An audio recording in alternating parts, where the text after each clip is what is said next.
এক বোন প্রশ্ন করেছেন, হুজুর শীতের রাতে ফরজ গোসলের ভয়। রাসূল করিম সাল্লাল্লাহু আলাইহি সাল্লাম বলছেন, কোন স্বামী যদি তার স্ত্রীকে জরুরতের জন্য ডাকলো। আসসালামু আলাইকুম রহমতুল্লাহি বারাকাতুহু।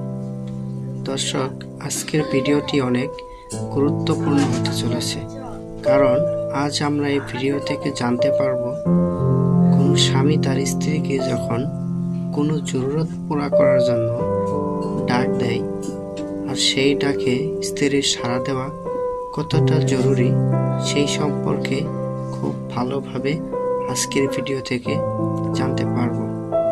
চলুন সম্পূর্ণ ভিডিওটি না টেনে হযরত হাফেজ মাওলানা জুবায়ের ভাইয়ের কাছ থেকে শুনে আসি। এক বোন প্রশ্ন করেছেন, হুজুর শীতের রাতে ফরজ গোসলের ভয়ে আমি আমার স্বামীকে আমার সাথে থাকতে দেই না, এখন করণীয় কি? আমার কি গুনাহ হবে? জটিল প্রশ্ন। এমন প্রশ্ন কি আপনাদের স্ত্রীরাও করে নাকি?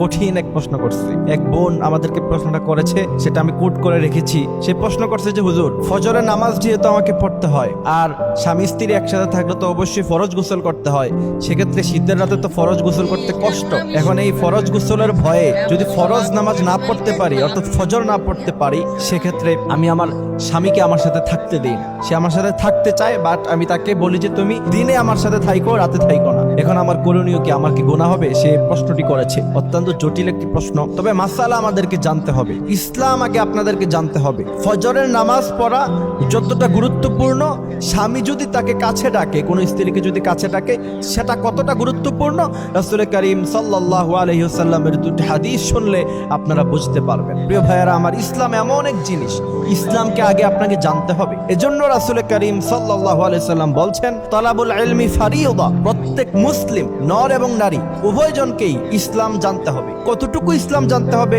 সেটা কিন্তু ব্যাখ্যা মুহাদ্দিসিনে কেরামরা বলছেন, যতটুকু দ্বীনে ইলম শিক্ষা করলে পরে দুনিয়াতে ইসলামটাকে সুন্দরভাবে মানতে পারবেন, অতটুকু দ্বীনে ইলম আপনাকে শিক্ষা গ্রহণ করতে হবে। এখন আসেন মূল টপিকে। কোন স্ত্রী যদি তার স্বামীকে রাতের বেলায় ফরজ গোসলের ভয়ে এবং ফজরের নামাজ মিস হয়ে যাবে, এজন্য তাকে রাতে যদি একসাথে থাকতে না দেয়, এটা কতটুকু যৌক্তিক সেটা রাসূলের হাদিসের দিকে তাকালে আমরা বুঝতে পারবো। রাসূল করিম সাল্লাল্লাহু আলাইহি ওয়াসাল্লাম বলছেন, পৃথিবীর সমস্ত মেয়ে লোকেরা শোনো, তোমাদের স্বামীদের মর্যাদা এত বেশি আমি দিয়েছি, পৃথিবীতে যদি আল্লাহ সুবহানাহু ওয়া তাআলার পরে অন্য কাউকে সিজদা করা জায়েজ হতো, পৃথিবীর সমস্ত মেয়ে লোককে বলতাম তোমরা তোমাদের স্বামীদের পায়ে সিজদায় লুটিয়ে পড়ো। এই জন্য রাসূল করিম সাল্লাল্লাহু আলাইহি ওয়াসাল্লাম অন্য এক হাদিসের বর্ণনায় বলছেন, তোমাদের কোন স্বামী যদি তোমাদেরকে মিলন করতে অথবা সে তার জরুরতে তোমাদেরকে যদি ডাকে, এমন সময় তোমরা যদি খাবার রান্না করা অবস্থায় থাকো, অর্থাৎ একটা মেয়ে লোকের সবচেয়ে সেনসিটিভ জায়গা কোথায়? যখন সে রান্না করে, যখন সে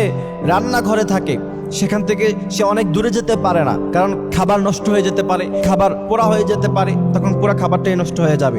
রাসূল করিম সাল্লাল্লাহু আলাইহি সাল্লাম বলছেন, ওই কঠিন মুহূর্তের সময়ও যদি তোমাদের স্বামীরা যদি তোমাদেরকে নিজেদের জরুরত পুরা করার জন্য যদি ডাকে, তোমরা তাদের ডাকে সাড়া দাও, খাবার রান্না করা বন্ধ করে দাও। সুবহানাল্লাহি ওয়া বিহামদিহি সুবহানাল্লাহিল আযীম। সেই হাদিস থেকে বোঝা যায় যে রাতের বেলা ফরজ গোসলের ভয়ে, ফরজ নামাজের ভয়ে আপনি যদি আপনার স্বামীকে আপনার সাথে থাকতে না দেন, এটা সম্পূর্ণ অনৈতিক, সম্পূর্ণ আনইসলামিক, সম্পূর্ণভাবে এটা নাজায়েজ।